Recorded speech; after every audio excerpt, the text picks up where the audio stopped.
नमः संस्कृताय मित्रों। तो आइए आज हम ऋग्वेद यानी आपके 4 वेद हैं मित्रों। कितने वेद हैं? 4 वेद। तो ऋग्वेद संहिता एक दृष्टि में यानी कि आपको क्या क्या ध्यान रखना है जो आपके परीक्षा पर पूछा जाता है उस पर पूरा फोकस करने वाले। तो वेद कितने हैं? आपके 4 वेद हैं, ऋग्वेद, यजुर्वेद, सामवेद और अथर्ववेद।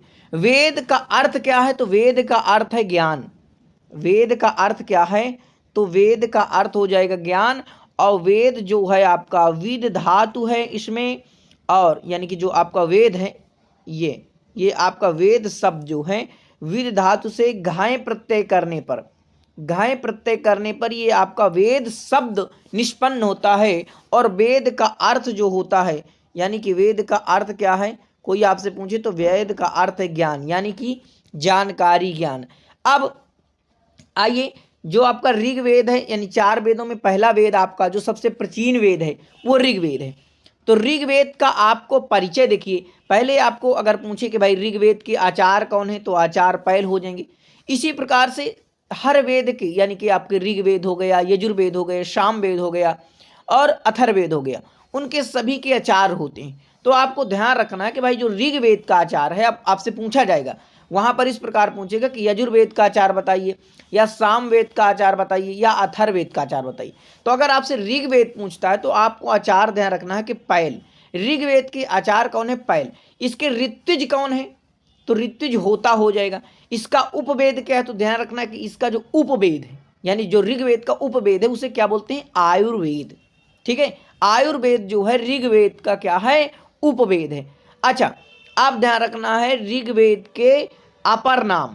अपर नाम का मतलब जो दूसरे नाम है, जैसे इसे 10 त्रयी भी कहे जाते हैं। ऐसे 10 मंडल होने के कारण से इसे 10 त्रयी भी कहा जाता है। और होत्र वेद भी कहा जाता है, जो होता। अब यहाँ पे आपको देख रहे हैं कि भाई जो ऋत्विज है इसका होता है, इस कारण से अभी के जो ऋत्विज हैं वो होता है, इसलिए आपको होत्र वेद भी समझ लेना है। और 10 मंडल है इसलिए 10 तई भी कहा जाता है, इस प्रकार से। अब इसका जो विभाजन हुआ है, देखिए आप सब जानते हैं कि जैसे कि बहुत बड़ा हमारे पास सिलेबस हो जाता है। मान लो कि आपको अभिज्ञान शाकुंतलम हो गए, चाहे मैं रख देता हूँ आपका उत्तर रामचरित। तो अभिज्ञान शाकुंतलम में आपके कितने अंक हैं? 7 अंक हैं। इसलिए 7 अंक उसमें कालिदास ने कर दिए ताकि भाई आप लोगों को पढ़ने में आसानी हो। तो प्रथम अंक में आपके कितने श्लोक है? 34 हैं। और दूसरे अंक में आपके 24 श्लोक 18 हैं, 18 श्लोक हैं। फिर इसके बाद आपके 24 हैं। और चतुर्थ अंक में आपके 22 हैं। फिर इसके बाद 31 हैं, यानी ये 5वें अंक में। 6वें अंक में 32 हो जाएंगे और 7वें अंक में 35, यानी कि सबसे बड़ा 7वां अंक हो गया और सबसे छोटा यानी 18 दूसरा अंक हो गया। तो इसी प्रकार से आपके वेद को भी, ऋग्वेद को भी, इसका जो विभाजन किया गया है, एक अष्टक क्रम में कर दिया गया है और दूसरा जो है मंडल क्रम में। तो इसमें अष्टक कितने हैं? अगर पूछे कि ऋग्वेद के कितने अष्टक हैं तो भाई 8 अष्टक, जैसे कि नाम से अष्टक 8। और मंडल इसमें कितने? तो भाई कमंडल नहीं, मंडल इसमें 10 मंडल है। कितने मंडल हैं? 10 मंडल हैं। ठीक है। आप पूछा जाए कि ऋग्वेद में मंडल कितने हैं? 10 मंडल हैं। अध्याय कितने हैं? तो 64 अध्याय हैं। कितने अध्याय हैं? 64 अध्याय रखने। ये सब परीक्षा में इसी प्रकार से पूछा जाएगा। आपसे अगर पूछे कि सामवेद में या अथर्ववेद में कितने अध्याय हैं या वर्ग कितने हैं तो उनका बताना है, लेकिन यहाँ पर अभी ध्यान रखना है ऋग्वेद का। वर्ग कितने हैं? तो 2024। ठीक है, 2024 कितने हैं? इसमें वर्ग हैं। और मंडल कितने हैं? तो 10 मंडल हैं। अध्याय कितने हैं? तो 64 अध्याय हैं। अच्छा, अब जो ऋग्वेद है, ऋग्वेद में आपके सूक्त रखे गए हैं। आप ऋग्वेद के सूक्त जानते होंगे, जैसे अग्नि सूक्त हो गया, अग्नि वरुण, सूर्य सूक्त हो गया, इंद्र सूक्त हो गया। ठीक है, इंद्र, उषस, पर्जन्य, ये सब सूक्त जो आपके रखे हुए हैं ये आपके ऋग्वेद की। अच्छा, मैं जो अभी बता रहा था ऋग्वेद के सूक्त, जैसे कि अग्नि सूक्त, पहला सूक्त है आपका अग्नि वरुण सूर्य। तो ये जो है आपका ऋग्वेद के प्रथम मंडल से लिए गए। अच्छा, ऋग्वेद में 10 मंडल बताया, तो उनमें से जो प्रथम मंडल है उस मंडल से ये 3 सूक्त लिए गए। इसके बाद मैंने बताया था आपका 3 सूक्त ये हो गए। इसके बाद आपका हिरण्यगर्भ और वाक, वो इंद्र सूक्त और उषस सूक्त और पर्जन्य सूक्त। तो जो इंद्र सूक्त है आपका ये दूसरे मंडल का है, और उषस सूक्त जो आपका ये तीसरे मंडल का है और पर्जन्य आपका पांचवें मंडल का। ये आपको ध्यान रखना है, ठीक है। तो 5 मंडल तक के मैंने आपको सूक्त बता दिया। अब वर्ग आप ध्यान रखें 2024 है। मंत्र पूछे कोई तो भाई इसमें मंत्र कितने हो जाएंगे, इसमें मंत्र हो जाएंगे, देखो मंत्र आपके हो जाएंगे 10,580, 10,580 इधर आपको यानी कि 10,552 भी जो है दिया गया। तो ये आपको ध्यान रखना है, ठीक है। आपके ये मंत्र हो गए। अब इसमें अनुवाक कितने हैं भाई, अनुवाक तो इसमें 85 अनुवाक है भैया, 85 अनुवाक है।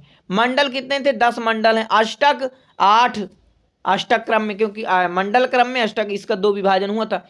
अब इसमें सूक्त तो देखिए 1028 सूक्त हैं, 1028, ठीक है। ये आपको ध्यान रखना कि 1028 सूक्त इसमें जो है आपके हो जाएंगे।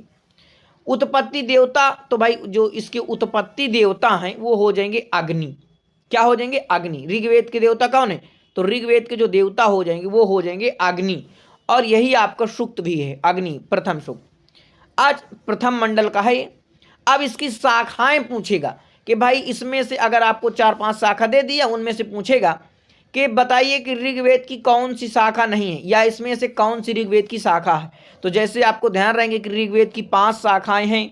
सर कौन कौन सी शाखाएं, साकल, भास्कल, आश्वलायन, सांख्यायन, मांडुकायन। साकल, भास्कल, आश्वलायन, सांख्यायन, मांडुकायन। साकल, भास्कल, आश्वलायन, सांख्यायन, मांडुकायन। तो अब 5 शाखाएं अगर कोई पूछे कि कितनी शाखाएं हैं, तो आपकी 5 शाखाएं, साकल, भास्कल, आश्वलायन, सांख्यायन, मांडुकायन। अब इसके सर ब्राह्मण बता दीजिए कि ऋग्वेद में कौन कौन से ब्राह्मण हैं।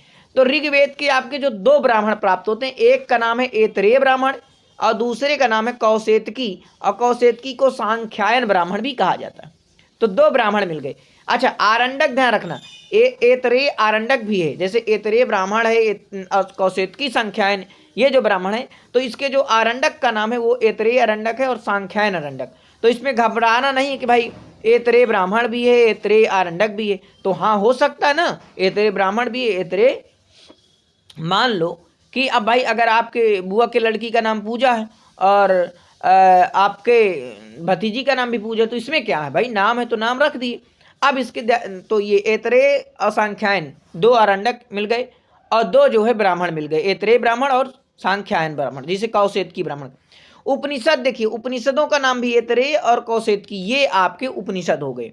ये आपके क्या हो गए, ये आपके उपनिषद हो गए। अब ऋग्वेद में आपको ध्यान रखना है, ऋग्वेद के अगर आपसे पूछेगा 100 सूत्र, सब वेदों में इसी प्रकार से होता है। उसके भी देवता कौन है, उसकी ऋत्विज कौन है, उसमें कितने सूक्त हैं, कितने मंत्र हैं, कितने अनुवाक हैं, ये सब वेद में इसी प्रकार से। और उसका आरंडक कौन सा है, उसका ब्राह्मण कौन सा है, और उसका उपनिषद कौन सा है, इस प्रकार के हर वेद में मिलेंगे। अब इसके 100 सूत्र, आश्वलायन 100 सूत्र, सांख्यायन 100 सूत्र, ये आपके जो 100 सूत्र हैं ये आपके ऋग्वेद की। और ग्रह सूत्र में आश्वलायन, सांख्यायन, कौशेतकी या सामबम्ब, ये जो है आपके ग्रह सूत्र हैं। अच्छा इसमें धर्म सूत्र जैसे वशिष्ठ धर्म सूत्र और विष्णु धर्म सूत्र।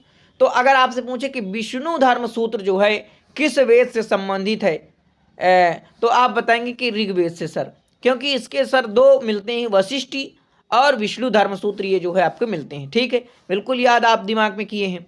इसके बाद सुलभ सूत्र याद करना है, तो इसका सुलभ सूत्र कोई प्राप्त नहीं होता, यानी उपलब्ध नहीं है। ये आप जो है वहाँ ऑप्शन देगा कि क्या ऋग्वेद का कोई सुलभ सूत्र उपलब्ध है या नहीं है, तो आप बताएंगे उपलब्ध नहीं है।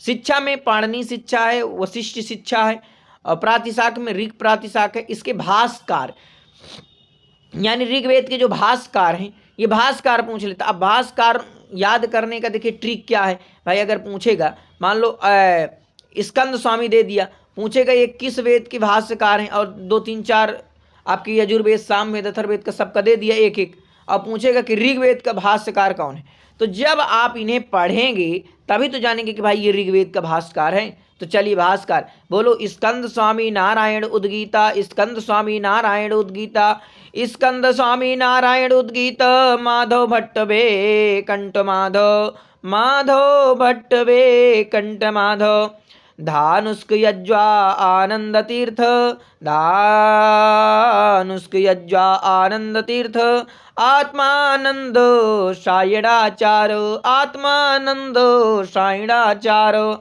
स्कंद स्वामी नारायण उद्गीता, स्कंद स्वामी नारायण उद्गीता, स्कंद स्वामी नारायण उद्गीता, माधव भट्ट बे कंठ माधव, माधव भट्ट बे कंठ माधव, धानुष यज्वा आनंद तीर्थ, धानुष यज्वा आनंद तीर्थ, आत्मानंदो सायणाचार, आत्मानंदो सायणाचार। ये दृष्टि एक यानी वैदिक वांग्मय एक दृष्टि में। ये भी मित्रों आपको एक बार देखना। देखिए 4 वेद मैंने बताया। वेद का अर्थ ज्ञान, विद धातु से घय प्रत्यय करने पर वेद बनता है। और ऋग्वेद, यजुर्वेद, सामवेद, अथर्ववेद, ये 4 वेद हैं आपकी, इसके अलावा कोई वेद नहीं है।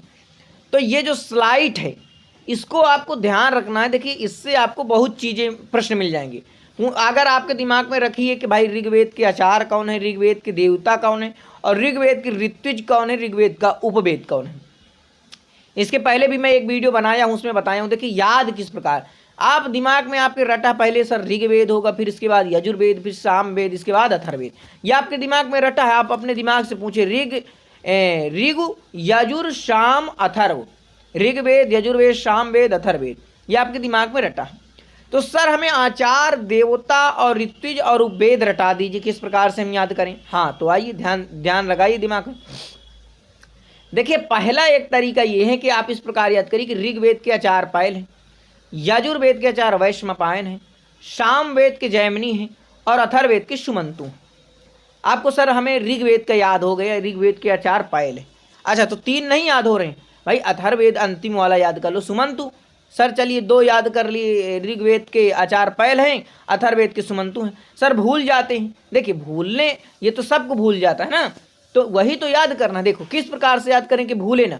बोलो पैल वैश्म, पैल वैश्म पायन जय मनीष मंतो, पैल वैश्म पायन जय मनीष मंतो, पैल वैश्म पायन जय मनीष मंतो, पैल वैश्म पायन जय मनीष मंतो, पैल वैश्म पायन जय मनीष मंतो, पैल वैश्म पायन जय मनीष मंतो, पैल वैश्म पायन जय मनीष मंतो। अब इसके सर याद हो गया हमें क्रम से याद, पैल वैश्म पायन जय मनीष मंतो। अच्छा अब सर देवता याद करा दीजिए, देवता भी याद। देखिए ऋग्वेद का देवता आपको याद है अग्नि है सर, अथर्ववेद का सोम है सर। हम सामवेद का याद करने का, सामवेद का आदित्य असुर होता। सर हमें याद रहेगा यजुर्वेद का, क्योंकि यजुर से सर वायु को हम ध्यान रखेंगे सर। अच्छा तो एक और तरीका समझ लो ना, कौन सा तरीका। अग्निवायु, अग्निवायु आदित्य, अग्निवायु आदित्य सोम देवता हैं, अग्निवायु आदित्य सोम देवता हैं, अग्निवायु सूर्य सोम देवता हैं। आदित्य को सूर्य भी कहते हैं। तो अग्निवायु आदित्य सोम देवता हैं, अग्निवायु आदित्य सोम देवता हैं, अग्निवायु सोम, अग्निवायु आदित्य सोम देवता हैं, पैल वैश्म पायन जय मनीष मंतो, पैल वैश्म पायन जय मनीष मंतो। तो इस प्रकार से याद हो गया।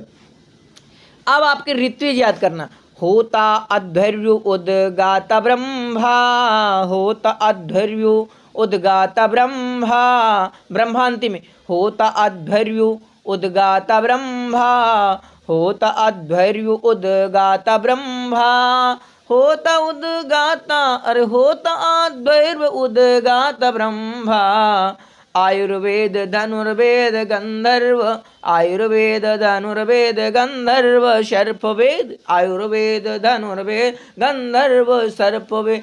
आयुर्वेद भैया, आयुर्वेद धनुर्वेद गंधर्व सर्पवेद, आयुर्वेद धनुर्वेद गंधर्व सर्पवेद। होता अध्वर्य उद्गात ब्रह्मा, होता अध्वर्य उद्गात ब्रह्मा, आयुर्वेद धनुर्वेद गंधर्व सर्पवेद, आयुर्वेद धनुर्वेद गंधर्व सर्पवेद। अग्निवायु आदित्य सोम देवता हैं, अग्निवायु सोम आदित्य, अग्निवायु आदित्य सोम देवता हैं, अग्निवायु आदित्य सोम देवता हैं। पहल वैश्मा पायन जय मनी सुमंतु, पहल वैश्मा पायन जय मनी सुमंतु। तो ये जहां से आपको प्रश्न आएगा दिमाग में रखना। बहुत बहुत धन्यवाद आप सभी का। नमः संस्कृताय। संस्कृत का प्रचार प्रसार करिए और संस्कृत को आगे फैलाइए। नमः संस्कृताय।